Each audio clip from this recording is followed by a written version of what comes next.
हमारे चैनल को लाइक करें, शेयर करें और सब्सक्राइब करना ना भूलें। 15 अगस्त हमारा राष्ट्रीय पर्व है जिसे पूरा देश एक साथ मिलकर मनाता है। 15 अगस्त के दिन भारत के इतिहास का सबसे सर्वश्रेष्ठ माना जाता है क्योंकि 15 अगस्त 1947 को हमारा देश गुलामी की जंजीरों को तोड़ते हुए स्वतंत्र हुआ था और देश को आज़ाद करने के लिए न जाने कितने स्वतंत्रता सेनानियों ने अपनी जान गंवाई थी।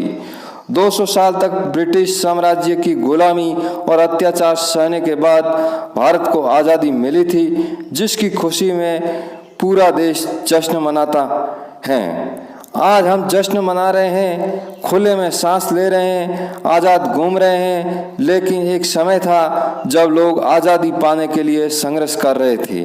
अंग्रेजों ने भारतीयों पर बहुत अत्याचार किया था और लोग उसे सहन कर रहे थे, लेकिन हमारे देश में ऐसे ऐसे अनमोल हीरे जन्मे जिन्होंने भारत को आज़ादी दिलाने के लिए अपना सब कुछ त्याग दिया। लेकिन यहाँ जो सबसे ध्यान देने वाली बात यह है कि ऐसा नहीं है कि उनके परिवार नहीं थे, लेकिन उन्होंने अपने परिवार के बारे में नहीं बल्कि पूरे देश के परिवार के बारे में सोचा और बस आज़ादी के लिए जंग लड़ने के लिए निकल गए।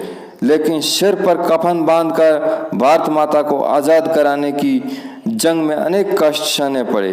उस स्वतंत्रता सेनानियों के कारण ही भारत आज़ाद हुआ और उन महान व्यक्तियों के बलिदान की वजह से ही हम सब मिलकर 15 अगस्त को भारत का 73वां स्वतंत्रता दिवस मना रहे हैं।